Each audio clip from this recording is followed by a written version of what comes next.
अल्हम्दुलिल्लाह रब्बिल आलमीन वस्सलातु वस्सलामु अला सय्यिदिल मुरसलीन अम्मा बअद फ़ौज़ु बिल्लाहि मिनश शैतानिर रजीम बिस्मिल्लाहिर रहमानिर रहीम अस्सलातु वस्सलामु अलैका या रसूलल्लाह व अला आलिका व अस्हाबिका या हबीबल्लाह। तक़लीद के हवाले से आपने सवाल किया और इस पर दलाइल तलब किए कि फ़ुक़हा आइम्मा अरबा में से किसी एक की तक़लीद क्यों वाजिब होती है और इस पर कुरान हदीस से क्या दलाइल मौजूद हैं। तो याद रखें, सबसे पहले तक़लीद का मफ़हूम समझ लें, तक़लीद की अक़साम, और फिर इंशाअल्लाह इस पर हम दलाइल अर्ज़ करेंगे। लुग़त में तक़लीद का माना होता है गले में पट्टा डालना, हार डालना। तो आदमी जिसकी पैरवी करता है तो गोया उसके गले में, यानी जो मुक़ल्लद होता है, जिसकी ये पैरवी कर रहा होता है जिस इमाम की, गोया उसके गले में ये इमामत और अज़मत का हार डाल देता है या ख़ुद अपने गले में उसके कौल व फ़ेल की इत्तिबा का पट्टा डाल लेता है। तो इस वजह से इसे तक़लीद कहते हैं। जबकि लोगों के उर्फ़ में तक़लीद ये है कि जो शख्स किसी फ़न का माहिर और स्पेशलिस्ट हो, उसकी बात को उसकी दलील पर मुत्तले हुए बग़ैर सिर्फ़ इस बिना पर तस्लीम कर लेना कि उसके साथ ये हुस्न ज़न होता है, हुस्न एतिक़ाद होता है कि वो जो कुछ कहता है वो फ़न के दलाइल की मज़बूत बुनियादों और नेक नियति पर कायम होने की वजह से सही और राजी होता है। लिहाजा उसकी दलील पर मुत्तले हुए बग़ैर, आगाही के बग़ैर ही उसे तस्लीम कर लिया जाता है। तो ये लोगों के उर्फ़ में ये तक़लीद है। अब आम ज़िंदगी के अंदर तक़लीद की काफ़ी सारी मिसालें दी जा सकती हैं। जैसे माहिर तबीब या स्पेशलिस्ट डॉक्टर, वो गौर करके तहक़ीक़ के बाद जब मर्ज़ की तशख़ीस और उसके लिए नुस्ख़ा तजवीज़ करता है तो उसके साथ हर तबके के इंसान यही हुस्न ज़न रखता है कि उसकी तशख़ीस और तजवीज़ सही है और उसे कोई दलील तलब किए बग़ैर उसके मुताबिक इलाज शुरू कर देता है और शिफायाब हो जाता है। बल्कि एक आम आदमी का उससे उसकी तशख़ीस और तजवीज़ पर दलील मांगना ये बेवकूफ़ी तस्वर किया जाता है। और इससे भी बड़ी हमाकत ये होगी कि कोई अंग्रेज़ी दवाओं के नाम और काम पढ़कर ख़ुद से ही अपने और दूसरों के पेचीदा अमराज का इलाज शुरू कर दे कि ये शरअन भी मना है और कानूनन भी जुर्म है। या जैसे किसी माहिर हिसाबदान का तहक़ीक़ के साथ तैयार किया हुआ हिसाब या किसी ज़बान के माहिर का अपनी ज़बान के अल्फाज की तशरीह को हुस्न ज़न की बुनियाद पर कबूल कर लेना, तो ये हमारे उर्फ़ में राइज है। बल्कि हक़ ये है कि ये जो तक़लीद है ज़िंदगी के हर शोबे और इंसानों के हर तबके में पाई जाती है, जिसका इनकार करना महज ज़िद और हट धर्मी है। और ख़ुद दीनियात की शोबे में भी बहुत सारी बातों में तक़लीद का रवाज अमूमी तौर पर पाया जाता है। हत्ता कि इल्म हदीस में ख़ुद जो आजकल के ये दावेदार बनते हैं, जी तक़लीद नहीं, तक़लीद शिरक है, नाजायज़ है, हराम है, वो ख़ुद इल्म हदीस के अंदर तक़लीद सबसे बड़े मुक़ल्लिद होते हैं। मुहद्दिसीन इकराम और जो हदीस के ऊपर नक़द करने वाले आइमा हैं, उन्होंने अपनी तहक़ीक़ की बुनियाद पर अहादीस नबविया के मुख्तलिफ मदारिज और कि उसे मकबूल कहते हैं, सही कहते हैं, शाहिद, मुहकम, नासिख, मनसूख, मुअल्लक़, मुरसल, मुअदल, मुदल्लस, तो इस तरह वग़ैरह मुख्तलिफ मदारिज उन्होंने मुकर्रर किए, जिन्हें सब बेचुओ चराह तस्लीम करते हैं। फिर इन मदारिज के मुताबिक आइमा हदीस अहादीस शरीफा पर हुक्म लगाते हैं कि ये सही है, ये हसन है, ये ज़ईफ़ है, ये गरीब है, ये मारूफ है, ये मुनकर है। तो ये सारे हुक्म भी सादिर करते हैं और उम्मत इन आइमा की तहक़ीक़ और हुक्म पर एतमाद करके उनके बयान करदा मदारिज हदीस के मुताबिक अमल करती है, क्योंकि उनके साथ ये हुस्ने ज़न रखते हैं कि उन्होंने पूरी तहक़ीक़ के बाद ही ऐसा किया है। और आज के वो लोग के जो हदीस पर अमल करने के नाम नेहाद दावा करते हैं तो वो भी इसे बगैर किसी दलील के तस्लीम करते हैं। तो ये सब तकलीद ही तो है। इसी तरह जो रिजाल हदीस पर किताबें लिखी गई और उनमें रावियों के ताल्लुक से जो कुछ जरह व कदह की गई है और उसूल हदीस की किताबों में सिक्का और ज़ईफ़ रावियों की मार्फत के लिए जो जरह व तादील के मुरातिब और अहकाम जरह और तादील बयान किए गए, सब उनको बेदलील तस्लीम करते हैं। तो ये भी बिलाशुबा तकलीद ही है। अब हम आते हैं तकलीद दो तरह की हो सकती है, तकलीद की अक़साम की तरफ। एक होती है तकलीद हकीकी और एक होती है तकलीद उर्फ़ी। तकलीद हकीकी ये है कि किसी इंसान के कौल की पैरवी सिर्फ इस बिना पर की जाए कि उसका कौल है और उसके पसे पुश्त हकीकत में कोई शरई दलील ना हो। जैसे अफ़आल कुफ्र व शिरक में पहले के कुफार व मुशरिकीन की पैरवी करना, ये खुले तौर पर बेदलील है, बल्कि इसके बातिल होने पर किताब व सुन्नत के दलाइल मौजूद हैं। उर्फ़ आम में इसी का नाम अंधी तकलीद है, क्योंकि जिसे जैसे अंधा अंधे के पीछे चलता है और दोनों में से किसी के पास नूर दलील नहीं होता, इसी तरह तकलीद हकीकी में भी किसी के पास नूर दलील नहीं होता। तो वहाबियों ने, गैर मुक़ल्लिदीन ने तकलीद के शिरक होने पर और नजायज़ व हराम होने पर किताब व सुन्नत से जो दलाइल पेश किए हैं वो सब इसी तकलीद हकीकी से मुतालिक हैं।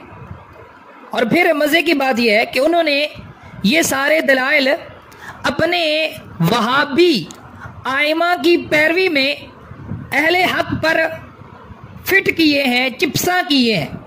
तो ये भी अपने जो इनके आइमा वहाबी हैं उनकी तकलीद हकीकी है, जो कि शरअन बिल्कुल जायज़ नहीं है। जबकि दूसरी तकलीद उर्फ़ी है और वो ये है कि माहिर किताब व सुन्नत, जिसे मुज्तहिद मुतलक और मुज्तहिद फ़ी शरअ भी कहा जाता है, उनकी पैरवी फ़िक़ही और फ़ुरूई उमूर में इस बिना पर की जाए कि किताबुल्लाह और सुन्नत रसूलुल्लाह में उसकी इताअत का हुक्म दिया गया और इंशाअल्लाह उसके दलाइल हम जिक्र करते हैं। तो इस तरह ये फ़िक़ही और फ़ुरूई उमूर में इनकी पैरवी हकीकत में किताब व सुन्नत की ही पैरवी होगी और इस पर तकलीद का इतलाक एक अदना मुनासबत की वजह से महज उर्फन होगा।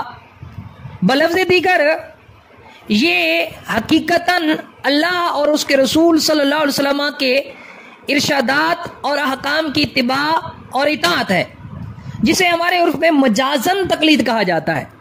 इसको हराम या शिर्क कहना किताब व सुन्नत के मुकाबले में एक नया हुक्म जारी करना है, जो कि गैर मुक़ल्लिदीन की ही शान है।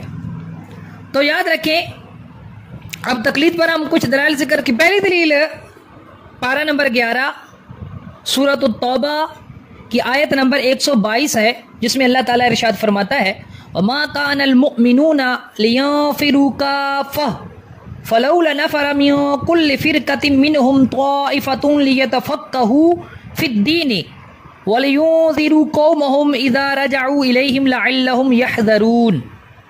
और मुसलमानों से तो ये नहीं हो सकता कि सब के सब निकलें, तो क्यों ना हो कि उनके हर ग्रोह में से एक जमात निकले कि दीन की समझ हासिल करें और वापस आकर अपनी कौम को डर सुनाएं, इस उम्मीद पर कि वो बचें।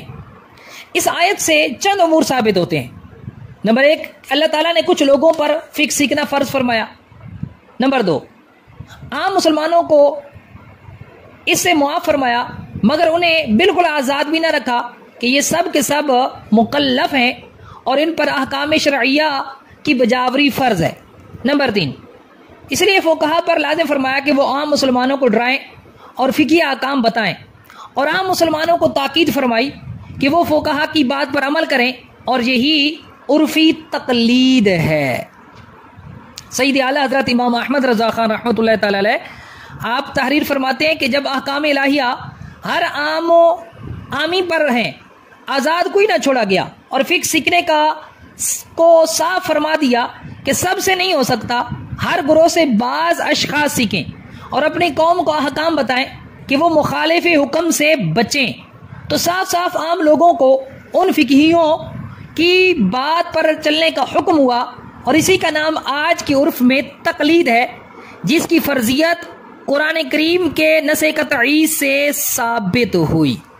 दूसरी दलील ये सूरतुन नहल की आयत नंबर 43 है। अल्लाह ताला इरशाद फरमाता है फसअलु अहला ज़िक्री इन कुंतुम ला तअलमून। तो ऐ लोगों, इल्म वालों से पूछो अगर तुम्हें इल्म ना हो। तो इसमें भी इल्म वालों की तकलीद का हुक्म दिया जा रहा है। इसी तरह सुनन अबू दाऊद शरीफ किताब तहारत की हदीस मुबारक है, हज़रत जाबिर बिन अब्दुल्लाह से रवायत है कि नबी करीम सल्लल्लाहु अलैहि वसल्लम ने फरमाया, क्यों ना पूछा जब मालूम नहीं था कि मर्ज़े जहल की शिफा तो बस सवाल ही है। इसी तरह एक और हदीस मुबारक है जो कि मुस्नद इमाम अहमद बिन हंबल के अंदर है। इसी तरह सुनन अबू दाऊद के अंदर है, सुनन इब्ने माजा शरीफ के अंदर ये हदीस मुबारक मौजूद है कि हज़रत अब्दुल्लाह इब्ने अब्बास बयान करते हैं कि एक शख्स अहद रिसालत में ज़ख्मी हो गया, फिर उसे इत्लाम हुआ तो उसे गुस्ल करने का हुक्म दिया गया। उसने गुस्ल किया और फौत हो गया। ये खबर रसूलुल्लाह सल्लल्लाहु अलैहि वसल्लम तक पहुंची तो फरमाया उसे गुस्ल का हुक्म देने वालों ने हलाक कर दिया, अल्लाह उन्हें हलाक करे। क्या जहालत की बीमारी की शिफा दरियाफ्त करना ना था? तो अब इन अहदीस में ये हुक्म दिया गया कि जो बात तुम्हें मालूम ना हो वो उलमा से पूछ लो ताकि उसके मुताबिक अमल करो, और उलमा से मसला पूछ कर उसके मुताबिक अमल करना ये उर्फन तकलीद ही है। इसी तरह एक और दलील भी हम जिक्र कर देते हैं जो कि सूरत निसा की आयत नंबर 59 है। अल्लाह ताला इरशाद फरमाता है, या अय्युहल्लज़ीना आमनू अतीउल्लाह व अतीउर रसूला व उलिल अम्रि मिनकुम। ऐ ईमान वालो, हुक्म मानो अल्लाह का और हुक्म मानो रसूल का और अपने उलुल अम्र का। अब इस आयत में उलुल अम्र से मुराद फुकाए मुज्तहिदीन है, जैसा कि सैयदुल मुफस्सिरीन हज़रत अब्दुल्लाह इब्ने अब्बास रज़ी अल्लाह ताला अन्हो से मरवी है।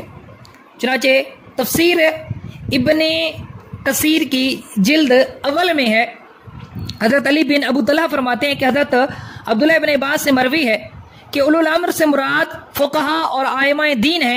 यूं ही मुजाहिद, अता, हसन बसरी और अबुल आलिया से मनकूल है कि उलुल अम्र से मुराद उलमा है। और ज़ाहिर ये है कि ये कलिमा तमाम असहाबे अम्र, हुक्काम व उलमा को आम है। और सुनने दारमी बाबुल इक्तिदा बिल उलमा में भी उलुल अम्र से मुराद अहले फिक़्ह को ही बताया गया है। उमरा की इताअत उमूर शरइया में माताहतों पर वाजिब और ख़ुद उमरा पर, हुक्मा पर फुक़हा की इताअत वाजिब है। तो फुक़हा उनके लिए भी, यानी जो हुक्मा है उनके लिए भी उलुल अम्र हुए।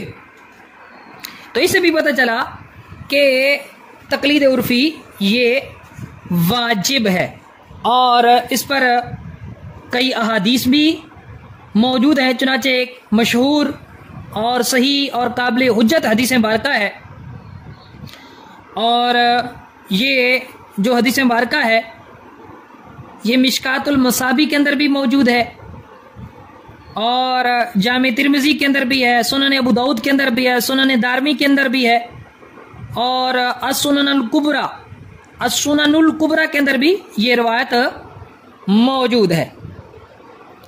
हज़रत मुआज़ बिन जबल ने बयान फरमाया कि अल्लाह के रसूल सल्लल्लाहु अलैहि वसल्लम ने जब उन्हें यमन का हाकिम बनाकर भेजा तो पूछा कि तुम्हारे सामने जब कोई मुकदमा आएगा तो फैसला कैसे करोगे? फरमाते मैंने अर्ज की किताबुल्लाह से। तो हुजूर अलैहिस्सलातु वस्सलाम ने पूछा किताबुल्लाह में हुक्म न मिले तो मैंने अर्ज की सुन्नत रसूल से। फिर सरकार सल्लल्लाहु अलैहि वसल्लम ने फरमाया अगर सुन्नत रसूलुल्लाह में भी तुम्हें हुक्म न मिले तो क्या करोगे? तो फिर ये अर्ज करते हैं कि अपनी ताकत भर कोशिश करके अपनी राय से किताब व सुन्नत से इज्तिहाद करूंगा। तो वो फरमाते हैं कि जब मैंने ये जवाब दिया तो रसूलुल्लाह सल्लल्लाहु अलैहि वसल्लम ने ये जवाब सुनकर इनके सीने पर ज़रब लगाई और फरमाया कि तमाम तारीफ अल्लाह के लिए जिसने रसूलुल्लाह के मबऊस को आपके पसंदीदा तरीके की तौफीक अता फरमाई। तो इस हदीस में हुजूर सईद आलम सल्लल्लाहु अलैहि वसल्लम ने हज़रत मुआज़ बिन जबल रज़ी अल्लाह तआला अन्हु को नौपैद मसाइल में अपनी राय से इज्तिहाद की इजाज़त दी, और जाहिर है कि उनके इज्तिहाद पर अहले यमन का अमल और इत्तिबाए तकलीद है। फिर ये तकलीद दरअसल तकलीद शख्सी भी है। तो इस हदीस से मुतलक तकलीद का जवाज़ भी साबित हुआ और ख़ास तकलीद शख्सी का भी जवाज़ साबित हुआ। और इस पर मैं एक और हदीस मुबारक का भी जिक्र करूँगा कि सहाबा कराम किस तरह तकलीद किया करते थे। चुनाचे मोता इमाम मालिक में ये हदीस मौजूद है कि हज़रत उमर बिन ख़त्ताब ने शराब के मुतालिक सहाबा से मशवरा किया कि इसकी सज़ा क्या होनी चाहिए। तो हज़रत अली ने फरमाया कि मेरी राय ये है कि इसे 80 कोड़े मारे जाएं, क्योंकि जब पिएगा निशा होगा, और जब निशा होगा बेहुदा बकेगा और इफ्तिरा करेगा, बोहतान लगाएगा, और बोहतान लगाने की सज़ा 80 कोड़े है, लिहाजा इसकी सज़ा भी 80 कोड़े होने चाहिए। तो हज़रत उमर रज़ी अल्लाह तआला अन्हु ने 80 कोड़े शराब पीने वाले को लगवाए। तो इस हदीस से ये मालूम हुआ कि हज़रत अली रज़ी अल्लाह तआला अन्हु के इज्तिहाद को हाज़रीन सहाबा रज़ी अल्लाह तआला अन्हुम ने तस्लीम किया। तो ये हज़रत अली की तकलीद हुई। और फिर अमीरुल मोमिनीन खलीफतुल मुस्लिमीन हज़रत उमर फ़ारूक आज़म रज़ी अल्लाह तआला अन्हु ने इसे एक शरई मंशूर की हैसियत से नाफिज किया, जो बग़ैर किसी इनकार के कबूल किया गया। तो इस पर सहाबा कराम का इजमा भी हो गया। तो पता चला कि तकलीद पर सहाबा का भी इजमा है, किसी ने भी मुमानअत नहीं की। और इस तरह की कई सारी अहादीस मौजूद हैं जिनमें तकलीद का सबूत होता है। खुलासा कलाम यह है कि कुफार व मुशरिकीन वो कुफ्र व शिरक के उमूर में अपने आबा व अजदाद की अंधी तकलीद करते हैं। उनके पास उसके लिए कोई शरीयत की रोशनी नहीं होती। लेकिन इसके बरखिलाफ जो अहले इस्लाम है वो फ़िक़ही फ़ुरूई उमूर में अपने मुज्तहिद की तकलीद दलील शरई की बुनियाद पर करते हैं, जिसके अनवार से हक़ रोशन व ताबा नज़र आता है। इसकी मुख्तसरन तशरीह ये है कि दलाइल शरइय्या दो तरह के होते हैं, एक होता है अजमालिया और एक होता है तफसीलिया। तो दलाइल अजमालिया और दलाइल तफसीलिया क्या है? तफसीली दलाइल से मुराद जुज़ई दलाइल होते हैं कि उनमें से एक एक हुक्म पर अलग अलग दलील होती है। जैसे चौथाई सर के मसक के वजूब की दलील हदीस मुगीरा बिन शुअबा रज़ी अल्लाह तआला अन्हु है। और इजमाली दलाइल से मुराद कुल्ली दलाइल होते हैं।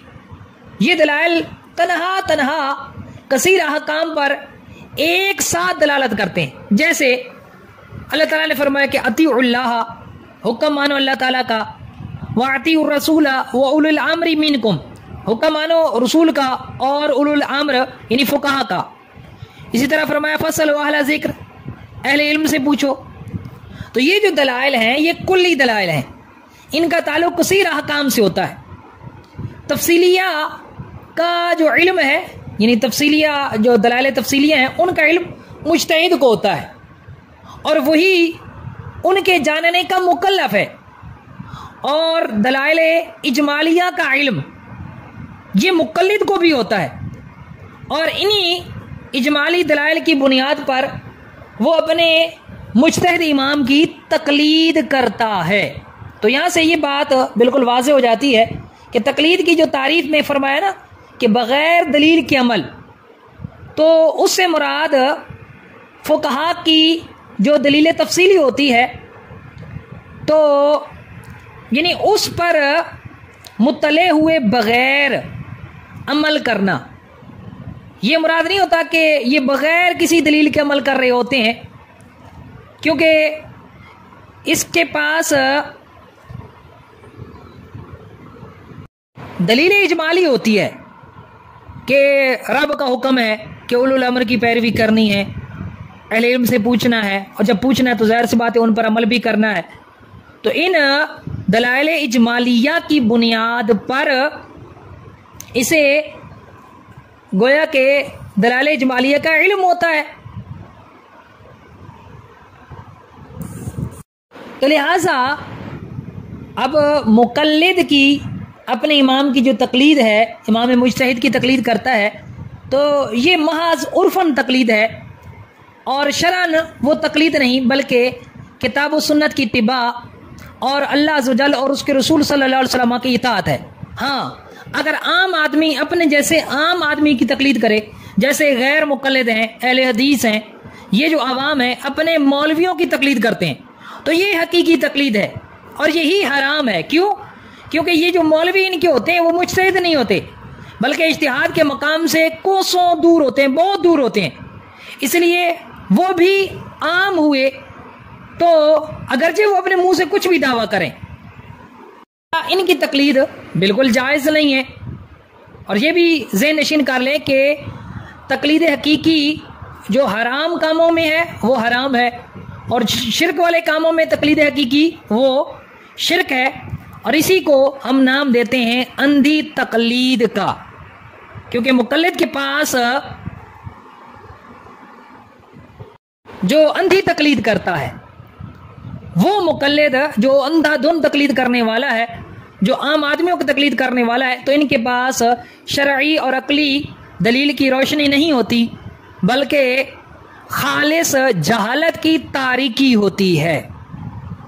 सारे दलाइल से और तशरीह से और तफसील से ये बात बखूबी वाज़े हो जाती है कि तकलीद उर्फ़ी दरअसल इज्तिहादी उमूर में किताब व सुन्नत की इताअत है, और इसे शिरक या हराम कहना किताब व सुन्नत से खुला हुआ इनहिराफ है, जो हज़रात वहाबिया के ही शायाने शान है।